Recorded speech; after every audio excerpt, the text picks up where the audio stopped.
College football fans, welcome back to the College Ball Show. He's Marshall. I'm Chris. And we're here to talk a whole lot of stuff back and forth, banter, betting lines, predictions, and of course we'll start the show with some recap from week one. Technically speaking, week one is not over. There is still a game tonight. I'm sure my co-host will tell you all about it because his man is kind of coaching tonight. He's not actually coaching, but we'll get into that in just a little bit. But we did have an interesting, somewhat drama-filled, some lackluster performances that you somewhat expect in week one, especially if you're going against a good team sometimes. Maybe you have a big matchup coming up in week two or week three. You don't want to show much, and you kind of underwhelm against a team that shouldn't be really with you on the field. But we are going to break down and recap week one. There was some big games. Definitely a surprise defensive battle with Georgia and Clemson. Georgia, their defense is damn good and has been, but that offensive line from Clemson, because, that quarterback that they have can move. He's not like just some non-mobile pocket passer. That's all he can do. He was getting destroyed. Speaking of getting destroyed, Miami, once they had it first and goal and went all the way to fourth and goal, I think they went back-to-back plays, quick run plays at the goal line, and that was the closest they got it. They missed a field goal too, I believe. Could have been 27-20, I believe, but man, they just got ran off the field. Alabama looked good.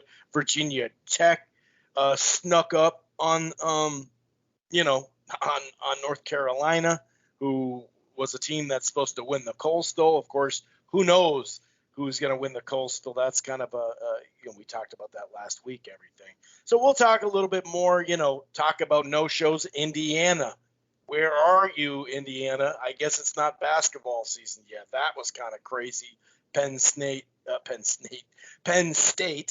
snuck by Wisconsin. That quarterback definitely had some blues. And then last night, Notre Dame, Florida State. Florida State makes it a great game down the stretch after trailing by 18. And a scenario that's played out for a fair amount of times in Florida State over the last 30, 40 years.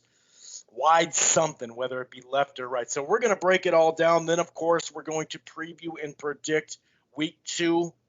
Oregon and Ohio State definitely stand out as a great matchup, as does Iowa and Iowa State. There's a variety of other games that are maybe not the marquee matchups, but are kind of flying under the radar. Like I said, we do talk some betting lines and predictions. And, of course, we end the show with the crappy pick of the week, where my co-host just throws me blind a game to predict. And then we have a fun segment, after that as well. Well, it's all kind of one segment, I should say. But it's 1-0. 1-0 so far. So we're going to get into this in just a second. If this is your first time listening to the College Ball Show, welcome. It streams live right here on blogtalkradio.com/Rope-A-Dope Radio. You don't have to go to Blog Talk and Rope-A-Dope and download the show directly there or listen to the browser. You can find this here college football show under the Rope-A-Dope Radio podcast on Apple Podcast, iHeartRadio, Player FM, TuneIn, Stitcher, Spreaker, and a whole lot of other places. We're also part of the Grueling True Sports Podcast Network, which can be found in a lot of places. Why don't you head on over to thegruelingtruth.com?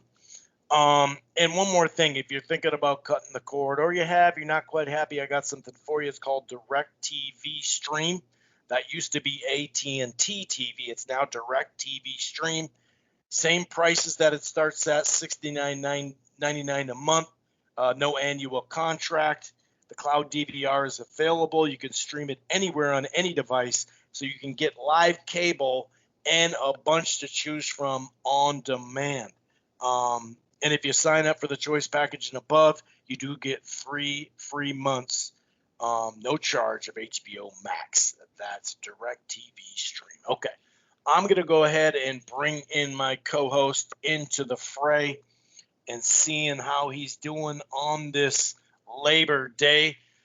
A lot of times working at a bar in the past, I've had to work Labor Day. I don't have to do it, and I haven't had to do it lately in the last chunk of years. But I always kind of found it a little funny working on Labor Day when you think of the actual holiday labor, right? So how are you doing on what seems to be a great afternoon in Texas, as it is up here at the top of the country in Minnesota? It's like 79 degrees, 81 degrees, just nice today. How you doing, Marshall? Yeah, it's been a pretty good day. Ran around town with a girlfriend, did some errands. Some sad news though, and I'm sure a lot of people who listen to our podcast watch the great show The Wire. Yeah. But Omar Little, or Chalky White in Boardwalk Empire, the great Omar Little passed away today. So that is some sad news. If you're a Wire fan, a lot of people, he was probably one of the greatest TV character shows of all time, and obviously was a person too. So that was sad news to see on social media. So RIP, that guy was a hell of an actor. So that was sad news to hear about. But aside from that, yes, it has been a very good day. So I'll just have to rewatch The Wire again and remember the greatness of Omar Little. But yeah, besides that, Chris, everything's going pretty well, my friend. I have I always kind of start off with an opening rant or story. And I'm going to talk about a team that I guarantee you will not have me predicted starting the show off with. But there was like such a memorable moment. I feel it's worth a minute of sarcasm. Deion Sanders University, or what are we starting with? No. This is a school who I would say in most people's minds is one of the worst programs in college football history and has been for the past 20 years. But so for the FCS, like for lower division, there's always been North Dakota State has won like 7 out of like 9 titles in the past 9 years. And they beat the Gophers. They beat Kansas State. They beat a lot of good teams. And South Dakota State's always been good too. But there is a school named South Dakota who isn't that good, who traveled down to Kansas. And Chris, I shit you not, the Kansas Jayhawks stormed the field, their home turf, after beating a school named South Dakota. They stormed their home turf, beating South Dakota, I believe it was 17-13. It was their first win since 2019. But how bad is it that you storm the field when beating a division opponent who is a rank lower than you, who's not even a prominent division FCS team? My buddy is always giving me shit because there was the one time where Carolina stormed the court against Duke, and it was like, this I think was like 09ers, one of their better years. And he's like, dude, how can you do that? And you can kind of argue that back and forth, but like, dude, KU stormed the field against beating South Dakota. So I just wanted to share that tidbit in there. I mean, hey, the freshmen and the sophomores at the school student section, dude, they've never seen this type of success. They could be thinking, hey, I might have to go to football games here more often at KU. This could be a thing. Yeah, we dominated South Dakota, bro. Yeah, they could say they're on the rise. Mm-hmm. Although, you can't get worse. So maybe they're onto something. Maybe this is the year KU wins another game. Possibly. Well, hold on. Let's not get carried away. Was it a game and a half that they were favored this year to win? It had to be right around there, my friend. But maybe it was 0.5. Like they're not sure they can win a game. We'll give them 0.7. But you can't, if you are a Midwestern football fan, because there are now different conferences, you can now say that the Kansas Jayhawks are off to a better start than the good old Nebraska Cornhuskers, who Scott Frost is starting another year with abysmal. I mean, Chris, we've given Harbaugh a lot of shit, and he's probably deserved it. And I feel that this leash, and not that we got to spend a whole lot of time in Nebraska, but like this guy had a tremendous run at UCF, like a really good run. Yeah. And went back to his alma mater, where he was part of one of the most, for like a 3-year run, one of the most dominant runs in college football. And you'd assume that he was going to kind of take them back from glory, because Nebraska has had good coaches, but for various reasons they've gotten rid of guys for whether it be comments they made or pressure from the fan base. But again, when I was growing up, becoming a college football fan, they were one of the proudest schools in the country. I got to imagine, Chris, that his leash at Nebraska It can't be much more than this year because this guy has, I mean, I'm not saying he's going on social media and saying, hey, we're going to run the table and be undefeated, but the expectations for them, he can't have much time left because they've really been disappointed since he's been there. And I don't know. I'm surprised that he's not been able to, whether it's been recruiting or finding a quarterback or just bringing wins to a team that you'd assume they're kind of in their own little part of the country geographically. I'm really surprised that he's not gotten the team better at all in his time there. Okay, that's enough Cornhusker talk for the whole year. Fair enough. And I do have to correct you a little bit. Tommy Frazier might have something to say about who was the quarterback during their peak time, okay? You got to rewind the clock about give or take 5-6 years. Oh, well, yeah. Well, he came right out. Let's calm down. After Frazier, right? Let's calm down right. a little bit with Frost because they got ran off the field from the best team in history, 2001 Miami Hurricanes. But anyway, that's enough. We're not going to talk much about the Hurricanes either, to be honest with you. We'll kind of combo it because it was a non-game for the most part, kind of early and often. Like I said, they had that moment to get within range to be like, okay, True. I'm feeling a little better. But they faltered on 2 back-to-back, not goal line like they were right on the 1. They were on the 1.5 after 3rd down. But then they did, on 3rd down and 4th down, they did the rush plays, and it almost seemed like, sure, you're supposed to throw off the defense a little bit, catch them slipping, but it seemed like the Hurricanes weren't lined up that well either. Which that's going to screw up the whole thing. I maybe would have liked a timeout, but either way, after that, a lot of people were talking about the quarterback there for Alabama having that $1 million endorsement deal. Well, he lived up to it on Saturday afternoon, so we could talk minorly about that because they look good, but really, True. The high-profile game, Georgia and Clemson, wow. I mean, it's not like Georgia came out and played great. They did manage 121 rushing yards, which isn't really that much in college football. But when the other team has 23 carries for 2 yards, a lot of that is sacks. They count that as sacks or rushing yards, sacks in college. So you had 14 carries, negative 22. That's negative 1.6 for DJ, the quarterback there. I mean, that is really, really rough. Through the air, he threw a pick, but, it was just ugly. And I did not expect – we talked about it off air right before we started. The over-under was set at like 51, I think you said. I did not expect for, one, the defensive line and just the blitzes from Georgia to hit home that much.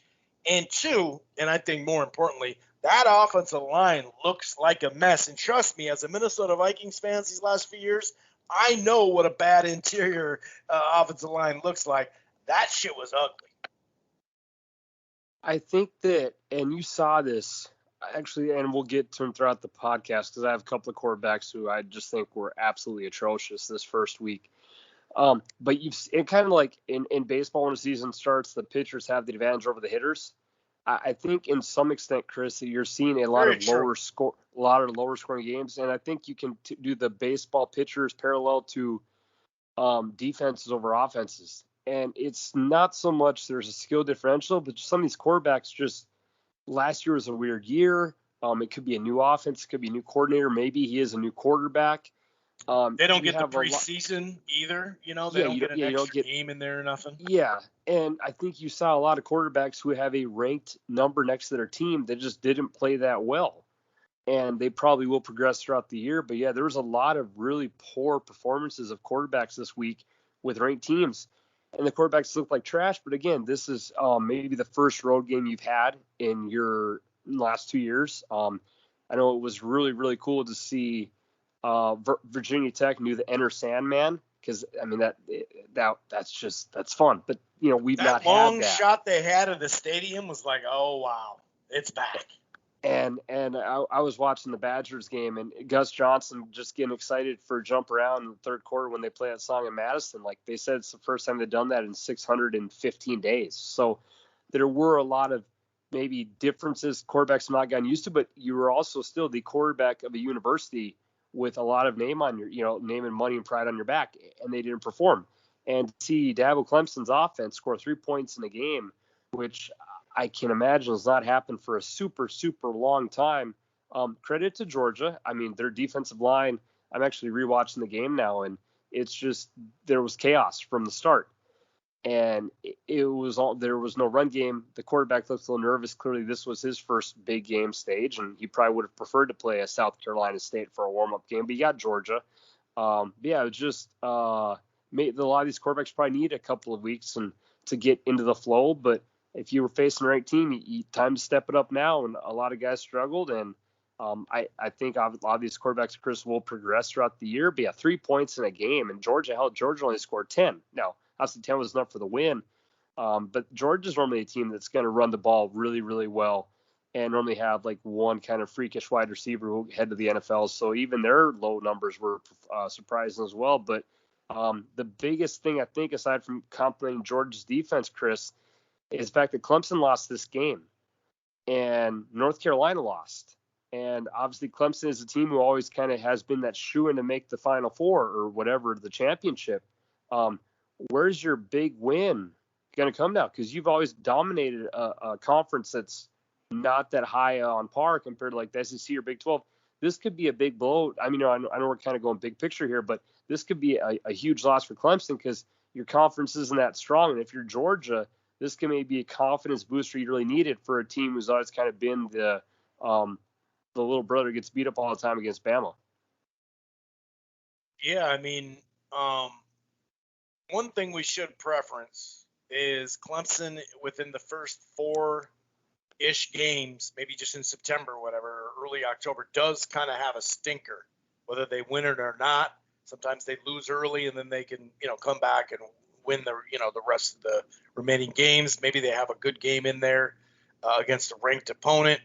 And then, maybe Florida State's going to be better than we thought based off last night. But you're right. That is true. Virginia Tech, they'll have a conference final there that will help them. But, yeah, maybe just the name recognition plays into it. But, yeah, it is a good point. And now when you look at their last 2 games against high-profile teams, they've had major, major struggles on the offensive line because Ohio State came in last year thinking, man, they lost Chase Young and, their ends didn't look that great, but they looked great against that team last year. And the number 1 pick in the draft didn't look good in that game. It wasn't as nasty as this game, but hey, they've probably lost some guys. So, yeah, it'll be interesting to see. But we should preference it by saying Clemson. They're not Clemsoning like they did a decade ago, but they do have some stinkers where they just grind out a win that they probably should have lost, or they just lose and then bounce back. So we'll kind of keep an eye on that in general. Like I said, no matter what, though, they probably will be a 1-loss team, at max 2-loss probably, and that will look good for Georgia regardless as a non-conference. No doubt about it. Let's go back-to-back with these 2 games. Very similar scenario here. We got a tight game and a blowout. The blowout, though, kind of shocking. Not shocking that Iowa won, but 34-6. And this kind of plays into what you're talking about. Penix Jr., 3 picks, couldn't really get a great rushing game going. And it's not like, Iowa set the world on fire. Now, they ran the ball really well.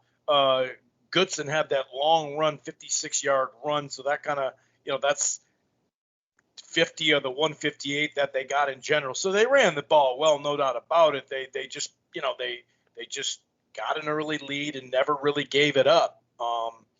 But that was a shocker that they just slapped Indiana around. But like I said, it does kind of play off what you're saying about these early quarterbacks having an issue. And speaking of, we'll double dip on this. Penn State goes into Badgerland and beats Bucky 16-10. And, I don't have to say much about quarterbacking there in Mertz.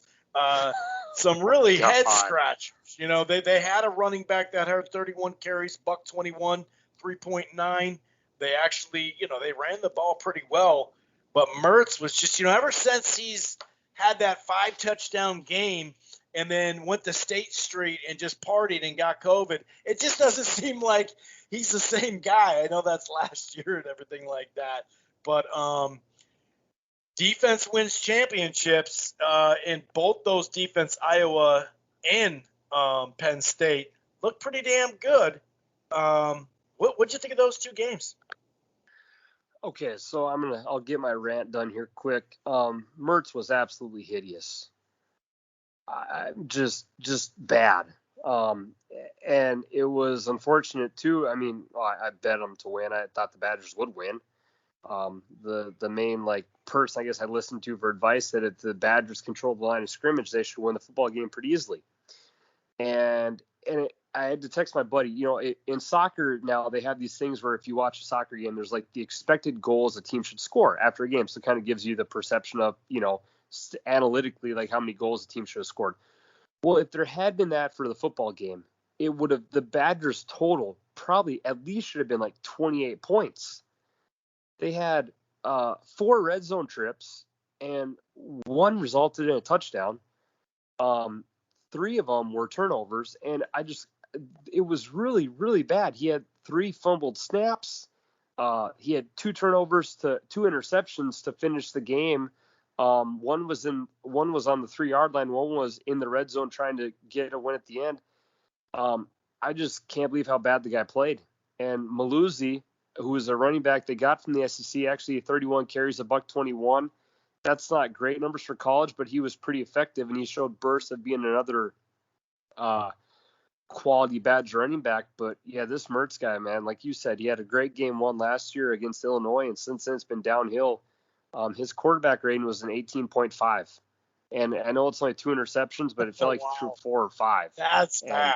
I didn't even know that stat existed.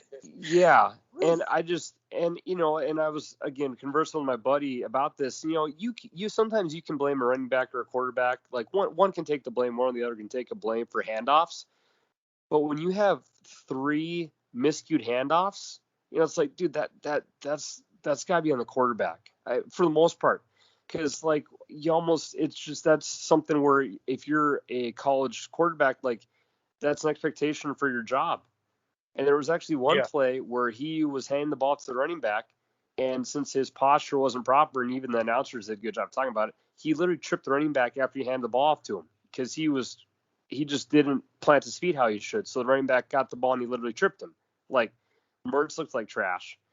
And Clifford, the Penn State quarterback, was trash too, but the Badgers secondary was so awful. And I'm not lying to you, Chris. Every big pass they threw down the field and they completed, there was no one within 5 to 7 yards of the guys. Like, his numbers looked okay, but I think Clifford's awful too. I saw a press clipping that Franklin's been saying the backup quarterback in Penn State's looked better in their preseason. And that could be true because Clifford didn't look good, but you and I could have completed passes to some of these guys because I don't care who you are. If you're playing college football and your wide receiver's open by 5 to 6 yards, you can probably drop a dime for him. And so that Badger secondary, I don't know what they were smoking because they were bad too. So that was a hideous football game.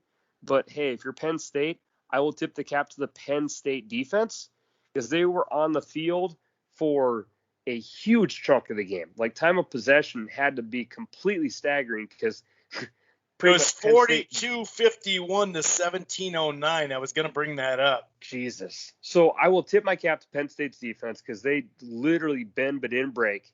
And both offenses were bad. The Badgers secondary was atrocious. The Badgers always have normally a pretty good front seven, but yeah, a lot of things to work on. But yeah, if you're Mertz, who is the quarterback for the Badgers now, and they sent Cohen to go to Notre Dame, at least Cohen at Notre Dame looked better last night than what Mertz showed. But that was a tough one to watch. And as we were saying, that's a conference loss now. Normally the preseason or game ones are your regular games, but this is a Big Ten loss to a rival, and obviously we'll drop them down the rankings a little bit as well. Yeah, I mean, that first half was pretty damn ugly. 0-0 at half. Now, to your point, Wisconsin had 12 first downs and whatnot, had 132 total yards in general, had 90 rushing yards, did have only 1 turnover, but 3 of 11 on third down.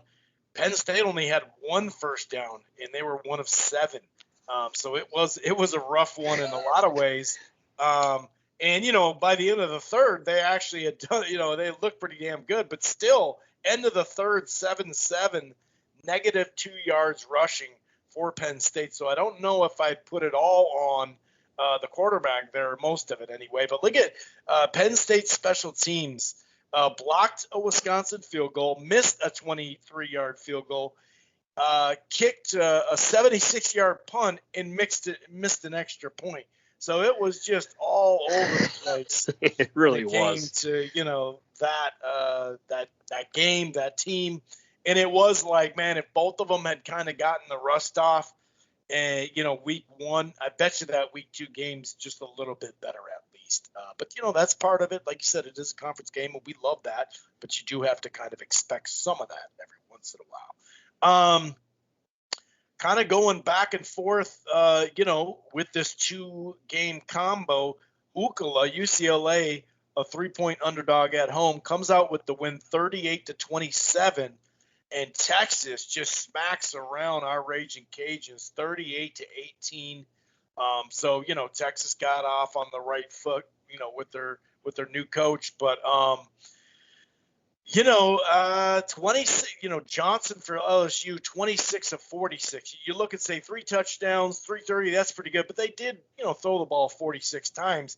They could not really run that ball. 25 carries for 49 yards, which is really, small for them. And on the flip side, they didn't ask Thompson to do much, but he did kind of show up when they needed him. But 47 carries for 210. 4.5 a clip, 2 touchdowns. That's Ukala's rushing game. So a lot of it came down to that. Is that Char Bennett? Did that guy play for Michigan, or am I just I'm messing up I think I'm messing up the last name. There was a guy that was maybe that's his brother or something like that. But Thompson was good when he had to be. And, Ukala, UCLA got a big win. We talked about how, with the coach now in his 4th year or whatever, he needs some big wins. Well, he got one. Yeah, he did. And I think that, I'd heard that LSU had to take like a 10-hour bus ride earlier in the week to fly out. They obviously were practicing in a different stadium. Do I got to get the violin going this early in the season? No, I'm just saying for routines, it wasn't helpful. But what blew my mind was the fact that I think if you're looking just like on paper, like you can't tell me the UCLA's got better athletes. I don't think that's true. But they were the better, more prepared and well-coached team. I know that I guess that the middle linebacker in LSU like hurt his arm, so he was out. I might have broke his arm. So obviously losing the middle linebacker hurts. But whatever defensive scheme LSU had been preparing for the whole season wasn't executed. Because there were a lot of plays where UCLA just made LSU's defense look bad. And it wasn't, again, I don't think due to a lack of skill. Again, I think that the LSU players are probably more talented, more skilled than any of the Bruins. But skill set doesn't matter, Chris, if your preparation on how to handle plays isn't done properly. I mean, LSU started the game off, they got the 7-0 lead. And then the next play of the game, UCLA did this little, I don't know, like, misdirection pass towards the tight end, and 75 yards later it's a touchdown. And it's like, well, holy shit, you have a nice drive, you have momentum, and then you give up a defensive hiccup. That defense running back to own the game. And again, to continue my course of ripping on quarterbacks, I was really amazed because I have a good buddy who's a Badger fan, good buddy who's a Wisconsin, or not, I should say an LSU fan. And he was amazed at how bad Johnson looked because this is the same quarterback who last year went in on the shoe toss game and won in the swamp in the fog. That's right. And that was against a good Florida team with a really beat up LSU roster. So he was really thinking like, okay, like this guy, he finished the year off on a great note. He won that game in the swamp. Like he'll be good to go. But he for sure had game one jitters because there was a play, and I still remember it. It was like a 4 or 5 wide receiver set, and UCLA blitzed, and the running back went up the middle, and he was uncovered. And if Johnson just keeps his happy feet under control, that's a dink and a dunk. They're up 14-0, or I'm sorry, or would have been, or or maybe 14-7. Okay. But there was a handful of moments in that game where UCLA blitzed him, and this kid looked like a true freshman where he had no composure. And obviously, if you're UCLA and you see that, Chris, you're going to keep attacking. But for a dude that won the swamp in a crazy game, to see no composure and I called him happy feet, because every time they were blitzing, there was just no pocket presence. You could tell like he was jittery, he was nervous, he had no composure. And when your quarterback doesn't have composure, it really doesn't matter what plays you call. So they couldn't get an offensive passing game going. They couldn't run the ball, and their defense was poorly coached. It was a really bad game from a team that, obviously won the title a couple years ago. But I think Orgeron is seeing some effects, Chris, of losing like the really good assistant coaches he had. And he's got to do a little bit of rebuilding, because he got out coached. I wouldn't say they got out talented, but they definitely got smacked. And that's a fan base, like we talk about some other teams in this show, that their patience are small. Whether it's right or not, there's always a short leash for a couple of schools, and LSU's one of them. And that would be a pretty tough loss to see if you're an LSU fan. You got to have higher expectations than that, I would imagine, even if it is week 1 on the road. Yeah, I mean, 2020, in a lot of ways, you could throw it out. For them, obviously, like many other teams dealing with the COVID scenario and whatnot, but also they lost a grip of talent. But this year, they don't have that exact same, excuse/reason. So we're going to see how they bounce back, and it could have just been a bad first week. And, obviously playing in the SEC and the schedule that they have, they got plenty of games in the near future to prove it, to say, hey, that was just a mediocre and a bad game, blah, blah, blah, blah. Last night, Notre Dame got it done in overtime, 41-38. The Seminoles, tell me if you've heard this one before, wide left or wide right, you choose. It's up to you. Last night was wide left after their own coach iced their own kicker, although he was moving the ball upwards and it was a shorter kick.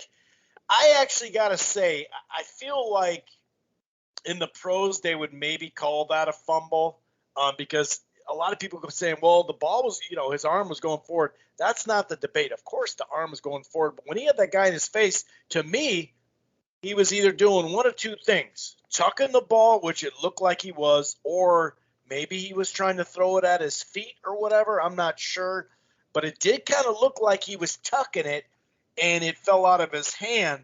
So he was trying to tuck it, not, the old tuck rule, not the ball was going forward. But either way, wide left, game over. And this was kind of crazy. It was a pass game versus running game. You had 264, yards on the ground from the Seminoles, 48 carries, only 65 for Notre Dame, but then 366 through the air. You mentioned a former Wisconsin quarterback looked pretty damn good in this, system, but a great back and forth game. Notre Dame gets up. There's kind of back and forth, a lot of punts. Florida State ties it up. Then they go up. Then there's a field goal, and the Notre Dame ends up scoring a touchdown at 17-14, and then it's just back and forth. Touchdown for Florida State early on, like 3 plays, 63 yards, $124 to start out the second half, 20-17, then 24-20, and then here is the problem here. Back-to-back possessions with interceptions that led to touchdowns, and next thing you know, it's 38-20, and you're thinking, okay, this game's over. Credit to Florida State and even Jordan Travis here after throwing those picks, but 15-play, 75-yard drive, got it within 10, and then another 12-play, 88-yard, 443 drive to get it 38-35, and during that drive, when they're right around midfield, Mackenzie Milton comes in off the bench. He's got a great story, obviously. He throws a completion and, gets him down to the Notre Dame 30. I'm looking at the stats right now, end up scoring the touchdown. So it was a great story that way.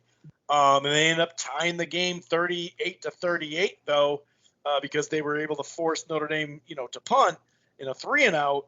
And man, Notre Dame, that stud tight end that they have, dropped the ball that maybe put them closer into range. And I say maybe because they might have been closer in. Well, they would have been closer in the range. I don't know if they would have been able to get the field goal, but then 4 plays, 6 yards wide left. Yeah, I think that if you're a Florida State fan, which neither of us are, I think this game would be encouraging. This is a school who's pretty much been a joke for the past 5-6 years. And maybe this game showed Florida State fans that we're getting our talent back we need to contend with teams on a higher level, because Florida State really hasn't had a big win for what appears to be a long time now. So maybe that's encouraging, just to contend with a team who's normally up near on the top of the level, and have a quarterback who is talented as hell. From an athletic standpoint, anyways, his passing maybe isn't that great, but he seems to be very athletic and very quick. So I think Florida State, you're seeing those athletes come back, but the defense still has some room to go, because not that Notre Dame's offense looked great, but when they would string together some pretty easy plays, their offense looked like it couldn't be stopped. So, again, if you're a Florida State fan, I think you're seeing glimpses of what you need, and this is Norvell. He gets a regular year there. And, again, he used to be at Memphis, and he did a great job there, so I'd assume he could do the same in Florida State. So I guess that's encouraging. Shore up the defense a bit. Obviously, the kicking stuff is just hilarious that you would ice your own kicker. Who knows? If you're a Notre Dame fan, that game was pretty much a must-win. I know every year they're kind of that team that's on the brink of trying to upset one of the top dogs. And if you were to lose your first game of the year to a Florida State team which is unranked, I'm not saying that would have cost them their whole season, but that would have been a bigger hurdle to jump over. I mean, the Clemson has a bit of a hurdle losing to Georgia. At least Georgia's number 5. If Notre Dame had lost to Florida State, who's unranked, that would have been tough.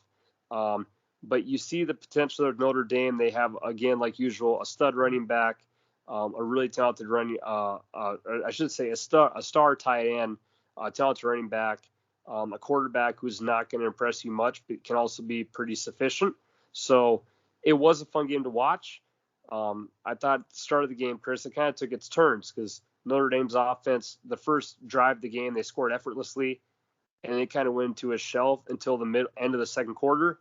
And then Florida State had its moments, and then Florida State kind of dug itself a hole, and then Florida State comes out in the third quarter and takes the lead, and then they dig themselves a hole. So it truly was one of those college football games that swung on momentum, and treat us with overtime, which we can't ever complain about at all. So it was a fun game to watch. And yeah, if you're Notre Dame, this was a must-win for them, and if you're Florida State, I guess just keep working on the basics and I guess hope to make progress. So yeah, but that was a really enjoyable game, considering it's the only college football game on yesterday. Yeah, it'd be interesting to see that rating too, because the game tightened up in the fourth quarter when not a whole lot of stuff was on. Tonight Ole Miss and Louisville go head to head in about an hour and a half, give or take. My Minnesota Gophers put up a respectable 45-31 loss. There's a couple of handful of stuff that you could point to. The biggest one was just gift wrapping that defensive touchdown that kind of created the 2-touchdown scenario where you were getting back down to a touchdown, then they'd score again, yada, yada, yada. But I was kind of happy with what I saw. Speaking of comeback, we've mentioned a couple of comebacks like Florida State. This one was successful, though. Central Florida comes back on Boise State 36-31. That was a fun game down the stretch, no doubt about it. I did see some of that Eastern Washington UNLV game that went to double overtime. We mentioned North Carolina, Virginia Tech, and, there's another quarterback that struggled week 1, as you pointed out. I guess we can, put this one in the bank right now. Oklahoma's defense is not top 20. Tulane's not a bummy team, though. I'll say that. No, they're not. They're not. They're definitely not. But 40-35, Oklahoma did find a way to grind that out. Speaking of grinding it out, Iowa State grinded it out over a bitter in-state rival. No, not Iowa. That's Northern Iowa, 16-10. And that wasn't basketball, where Northern Iowa has had some success. Oregon barely sneaks by Fresno State. Fresno State's a respectable program, but 31-24, they managed to get through that just barely. A couple other games to mention, and I'll let you kind of close out some of your thoughts if you have them. That Maryland-West Virginia game was pretty good. There's one more game that stood out to me that I did see that Texas Tech-Houston. Texas Tech actually looked pretty good. I saw a little bit of that. Baylor barely beat Texas Tech, but Washington. Washington gets beat. That Nevada-California game was good as well. But Washington, with some hype, we talked about them last week. I mentioned them. Your buddy mentioned them as well. I remember you saying that on the show. Washington jumps out of the gate, just gets beat, no problem. And then Illinois, who, had a good opening, win against Nebraska, that they let them come back in that game. They turn around and get beat by the Roadrunners. The Roadrunners have been, a team for like a decade or something like that. They got their first win over a Big Ten team, 37-30. That one kind of opened up my mind. I was like, what? Yeah, and I guess to wrap up a few other ones, Texas took care of our Raging Cajuns, and USC took care of San Jose State. I think part of that might have been, I know those were kind of like trendy picks and upset picks, but I think that both of those schools had built up such a nice little run the past couple of years that you really can't call them an upset pick. Like, I should say, I don't think that was a game that the USC and Texas coaches were sleepwalking on. Like, the Raging Cajuns last year were a legit top 20 team. And so if you're Texas and you're Sark coming off your first game, like, you really can't afford to, like, go easy on a team who had a top 20 defense in the country last year. And for USC, maybe for once Clay Helton was ready to go because the San Jose State team won their conference for the first time in school history. So I think part of it might have been that those teams are San Jose State and the Raging Cajun are still probably good football teams. But I think the mystique and awe of being an underdog, I think that kind of gets worn off when you literally win your conference or finish top ranked 20. So obviously I was hoping those games would have been better. But credit to, I guess, Texas if you're Sark getting your first win, which wasn't an easy game. I know that score makes it look a little worse than that was. And USC, I would have enjoyed watching that, but it's a Pac-12 channel, which for God knows what reason has still not been added to ESPN Plus or DirecTV or anything. Well, I think we know the reason why they're not interested in it. So yeah, and I was going through my scores app on my phone. I'm like, all right, I can watch USC today. It's like, nope, I can't actually. No, I'm not going to watch USC today. So that sucked. But hey, Clay Helton won a game. You didn't screw up yet, so I'll give you credit.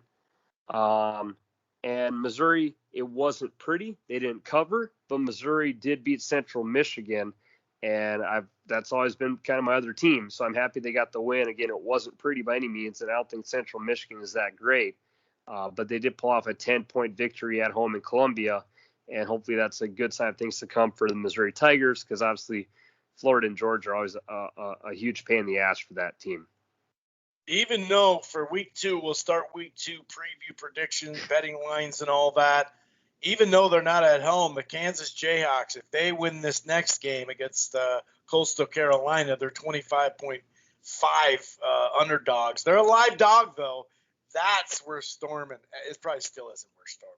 But anyway, we don't have the new rankings out just yet. This week technically is not over, plus it's Labor Day. I think it's a combination of that. But Ohio State and Oregon is probably the highest profile game of the week. Not under the radar, but still high profile. Iowa State in Iowa. Iowa State, the Cyclones, 4-point favorite. Boy, Iowa looked a lot better than Iowa State in week 1. And let's see if this week 1 stuff, when you play a good team or whatever, or a mediocre team, whatever, let's see how it, blends into the rest of September and the rest of the season ultimately. But in week 2, this matchup right here, I'm really interested in. Don't sleep on Appalachian State as an 8-point underdog against Miami. I'm just saying, okay? We heard a lot about the Arkansas Razorbacks. Well, not a lot, but I heard a fair amount of folks talking about, hey, this program could be pretty decent this year. Texas has got to go on the road to them. we'll see, what that leads. Washington, who will be out of the rankings, go, 0 for 1 already. In Michigan, play a primetime game on ABC right now. Michigan's a 6-point favorite. I'm really looking forward to that Utah BYU Pac-12 after dark. I think that'll be a good game. Why don't we start with Oregon and Ohio State? And Ohio State, their defense, they gave up a fair amount of, they gave up over 200 rushing yards last week. They did apply some pressure, no doubt about it. There was a whole lot of passing yards given up from Oregon in week 1 to a tune of 298 against Fresno, mind you. That just kind of shows me something right there, because, of course, Oregon will look to run, because that's the best thing to do against Ohio State, to hold that ball away from that explosive offense, which, they put up 45 points.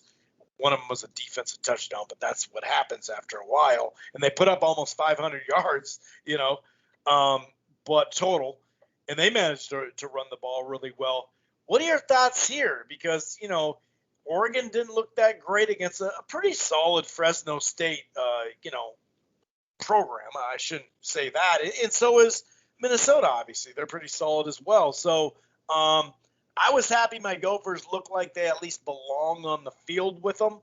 But how do you see this one breaking out? To me, the over-under 63.5, I don't know. I kind of feel like I'm going over, but I'm not totally sure. What are your thoughts here? I like Ohio State to win.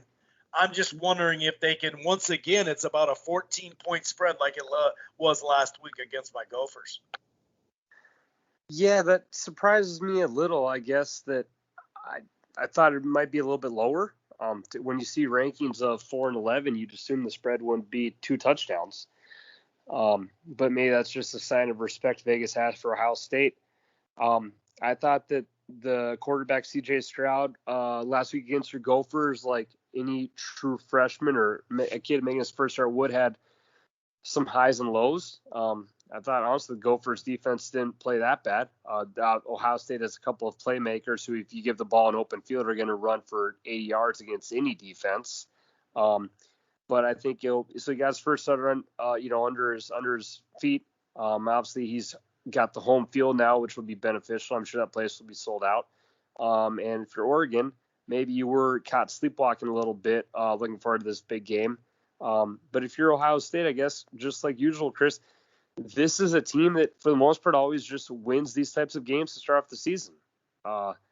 And normally it's due to having a really solid offensive line and having, or I should say, a solid defensive line, and having just a bunch of playmakers on offense. But I guess it's fair to say, is the Gophers' offensive line really good, which I believe it was, especially with the talented running backs that got hurt, which is really sad? Or is the Ohio State defensive line maybe taking a step down? Because that's always kind of been their little trick to success, is the Ohio State defensive line has pretty much dominated every big game it's ever played in. And I would say that, honestly, last week the Gophers ran the ball pretty damn effectively. And so if you're Oregon, I think, as you mentioned when you're talking about it, try to control the time of possession, try to keep the talented offense off the field. And obviously, if you're in an away game, the more you can hold on to the ball, the more beneficial it'll be for the offense and everything all together. So it's hard for me to say, because I wasn't able to catch much of the Oregon game. I didn't see any of it. I just saw the score was obviously not what an Oregon Duck fan wanted. But I think Ohio State will win, but I would definitely take Oregon with the 14 points, just because if both these teams are ranked and one of them is having a quarterback who's playing his second game in college football, I don't see a blowout coming. I think, I guess I'm kind of going all over the place here, but I think this will be a decent game. I think the Buckeyes win, but if you're Oregon, try to keep the ball in your hands and keep it a close game. So when the fourth quarter comes running out down 20, and yeah, I would take Ohio State to win, but the Oregon Ducks to cover. I'd have to agree with you. In 2019, Minnesota had one of the better offensive lines in the Big Ten. And they literally, and it went 6 deep, because they would rotate a guy in there once in a while. And all 6 of them played last Thursday from 2 years ago. Last year, they missed 2 of their best guys, Dunlop and Fale. So it's a damn good offensive line, one of the better ones again in that. So, yeah, we're going to see it against a different team that has, better athletes probably overall with Oregon. So then let's go to Iowa State. Iowa looked really good in the opening, week. Not so much for Iowa State. Not that they played garbage, but they didn't win cleanly, I guess you could put it. The over-under is 45. I actually think that's about right. I would say like 23-20, 20-17. We might have a weird 19-18 game. Who knows? But your biggest thing that stood out when we talked about Iowa State last year and then this year in our preview show for the year in week 1 was their offense. Well, the reviews are in so far, and I don't have anything against Northern Iowa, but they only put up 16 points on them. Now, I understand you're not going to show all your plays, but you should be able to, as a top 10 team, put up more than 16. Maybe, Northern Iowa will go unbeaten and they'll make the playoffs. I'm guessing not, though. How does this one play out? Iowa State will have the home field advantage. This is a 3:30 ABC Central Time. Cyclones favored by 4 at home. This is a classic rivalry game. These teams literally play the second week of the year every year for as long as I can recall. And I guess that Brock Purdy, who I think last year regressed or didn't get much better, clearly didn't have a great week 1. But I guess I found out that he does have like pretty much like a potential future NFL running back with him. So he's got help in his backfield again. But again, I'm just not sold on this team yet. I guess I'll watch how they play this week, but I'll take Iowa. Iowa's probably going to be defensively sound like they always are, and I'll take a defensively sound team. Iowa State's not like, exactly Death Valley. Like, I mean, it's a good stadium, but I'll take a team with points on the road in a game that literally is almost always close. I know that's a cliche, but if you look up the past 10 times these teams have played, I bet there's been only 1 or 2 times where this game wasn't close with 5 minutes to go. It is a cliche, but in this case, it's true. These teams always play each other tight. So, yeah, I'll take a team who, and again, Iowa, I've normally rip Iowa's quarterbacks every single year on this show because they normally don't have great quarterbacks. But I will take the more sound defense, and they would look better week 1. This early into the season, Chris, sometimes you just got to go with momentum. And Iowa played a ranked Indiana team and looked pretty damn good. Iowa State, they got the win, and UNI is a respectable FCS team, but it's a lot of JUCO transfers playing against the 7th ranked team in the country. You probably should have been taking a little better care of them than you did. So I'll take the Hawkeyes +4. And I think you're getting a generous little hook there with getting the field goal +1. And that'll be a fun, close one to talk about. I would be shocked if whoever won that game wins the game by double digits. That normally is just not how that rivalry goes, my friend. And I'm going to go the opposite way. I'm going to go with the Cyclones 20-17 or something like that. Or like I said, 16-13 or something like that. Let's pick up the pace. We are at the 53 mark, so let's keep that in mind. Washington, Michigan. Ronnie Bell is out for the season. He's a guy that the last 2 years has been fairly productive for Michigan. Washington, though, Morris, their quarterback, threw it all over the yard and not in a good way. Threw 3 picks. Weren't really able to establish the run against Montana. That's right, I said Montana.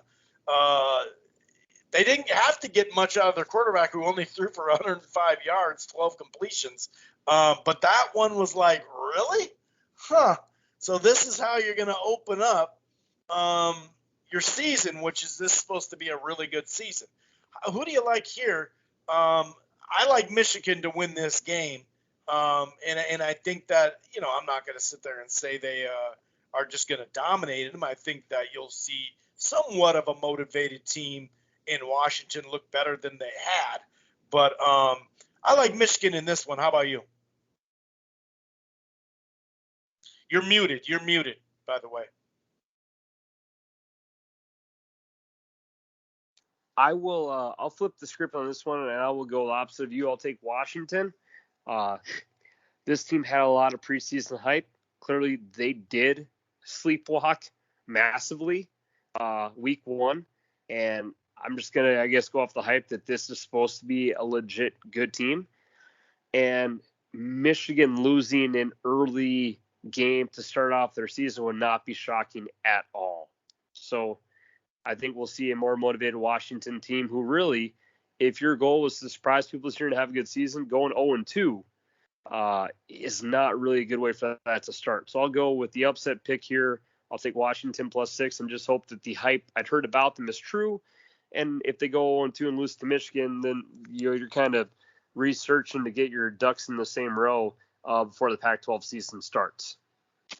There you have it. And there is a late night game that really on the Pac-12 after dark. Utah, which is ranked right now and should be still once the new rankings come out, at BYU. Right now, Utah is a 7-point favorite. I'm really kind of eyeing that one to see how that goes. Just from a hardcore fan, San Diego State and Arizona favored by 1. That'll be competitive. Once again, late night. Missouri and Kentucky at home, 5-point favorite. Looking at it from the under the radar type stuff. Any other games stand out to you? You can go into it a little bit more, and then we'll get into our crappy pick of the week so we can wrap the show up. I was just going to say that Missouri-Kentucky game will be close. Whenever they play, it's always kind of a dogfight. Kentucky's normally always known for their defense more than their offense. So I think that'll be a fun game to watch. I think that the over-under is about as high as it should be, probably too high. Just from my memory, normally Missouri-Kentucky is normally always a low 20s head-to-head game where Kentucky's normally always just, and I haven't seen them play this year, but they're normally always having a wide receiver turned quarterback who loves to run the ball and a really good defense. And Missouri's offense normally struggles a bit there. So I'll definitely have that one on at 6:30 Saturday night. So I think that should be fun. I see Ole Miss plays Austin Peay. That's an easy cakewalk of a game. You mentioned the Holy War, the BYU Utah. That's on ESPN too. That'll be a super fun game. Those schools definitely don't like each other. So that would be a really fun game to turn on, my friend. And yeah, I think we did a pretty good job of knocking these things out. Upset alert, Miami, Appalachian State. Will Miami, dry their eyes and lick their wounds? They better be ready for Appalachian State. Sorry, I had to say that. Well, and all App State's going to do is play really solid defense and run the ball a ton.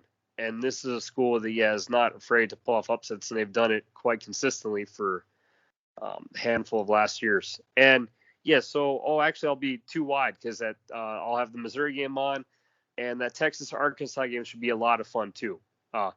Arkansas was definitely looking ahead to Texas because they struggled against Rice, which probably wasn't a plan. But Arkansas, Texas, that should be your 6 o'clock Saturday night slates are looking really good if you're a fan of any of those schools we've mentioned. Yeah, it's maybe not quite as glamorous of a week 2 as it was week 1, but again, we were spoiled. We just talked about a lot of games in week 1 that felt like they're normally like mid-season games. So I can't complain, Chris, because this feels like a regular week 2 with a handful of games to pick from. We definitely got spoiled week 1 with all the top name schools we just finished recapping about for our show. Yeah, no doubt. We're about a minute away from the hour mark. Let's get right into the crappy pick of the week and shut this thing down. Well, as we said, 1-0 last week, so we're looking to go 2-0. Again, I name a crappy game for my co-host to pick. He does it. We've been doing this now for 7 or 8 years, and we're legit at a 75% winning clip. So if you follow our nonsense of fun picks here, it has made you a ton of money of profit in the past handful of years, almost a decade now. So, well, we haven't had the crafty pick for a decade, but yeah, it's been making money. It's been for sure 6 or 7 years though. We're gonna get to that decade mark one of these times.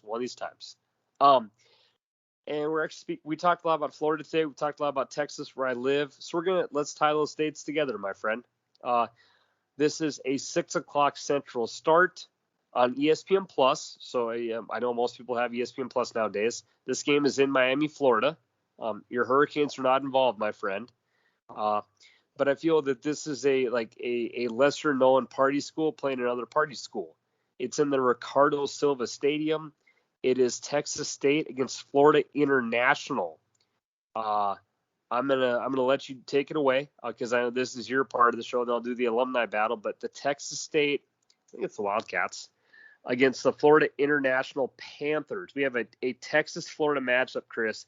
You can get in the door for $12, and it's a 1-point spread. Sometimes you give me shit about picking games for the spreads. This is a true pick 'em. What do you feel, my friend? Break this one down for me. Well, first off, it's the Bobcats. Let's straighten that out right away. It's not the Wildcats. It's the Bobcats. And it is the Panthers, the Florida International Panthers, just to, so we don't hear heat from the other side.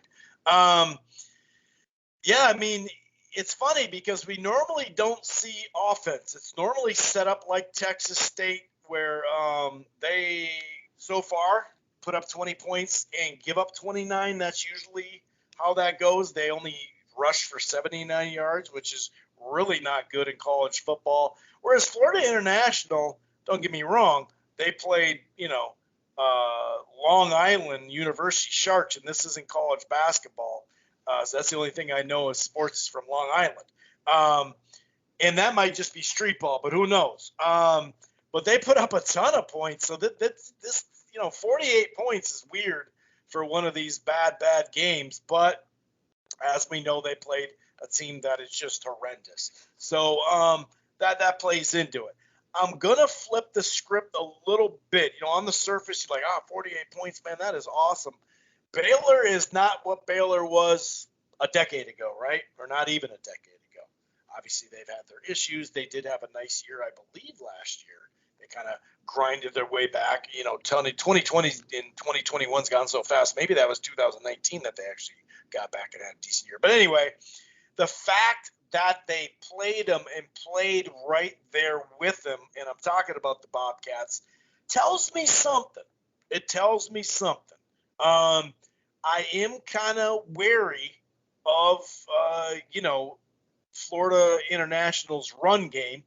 Like I said, they played Long Island, but, they put up like a whole lot of rushing yards, 318 to be exact. They had 3 guys that got more than 8 carries, or 5 carries, I should say. So I don't know, man. This is kind of crazy that it's a 1-point game here on the spread. According to ESPN Football Power Index, 55-44. So it's pretty much a pick 'em there too. Boy, oh boy, do I pick another home team. I just, man almighty. I'm going to go with a minor upset. And when we talk about minor, it's minor. Because, the home field kind of plays into it. So really, I'm going the Bobcats, not the Wildcats, the Bobcats, to go into Miami and get the job done. The Texas State Bobcats, just off what they showed me last week against Baylor, I'm going to go with that squadron to get the job done on the road in what will be a very, very feisty team because, it's going to be something. It wasn't last year that the Baylor Bears bounced back. It was the year 2019. I'm looking at it right now. So maybe I should just throw out everything. But I'm going Texas Tech. I'm going with the road team. Okay. This is not our most attractive battle of alumni we've ever had before, but I still want to knock it out. Florida International has the famous actor Andy Garcia, who's been in a handful of good movies. Mike Lowell, who is a former, I believe, winning World Series player for the Marlins and the Red Sox. Raja Bell, who was a former Phoenix Sun great. T.Y. Hilton. That's obviously a very wow. How he's on the first list of people is mind blowing to me. Google's really got to check their shit when they do these alumni lists. He's behind a lot of actors who I've never even heard of. That's a very big slap in the face to a great fantasy football wide receiver. And after that, Chris, there's really they got nobody. There's a lot of pictures of people who I don't know. There was a lady who must have been a Colombian beauty, Miss Columbia or Miss Universe in 2010, named Natalie Navarro. So Florida International is not exactly repping a great alumni.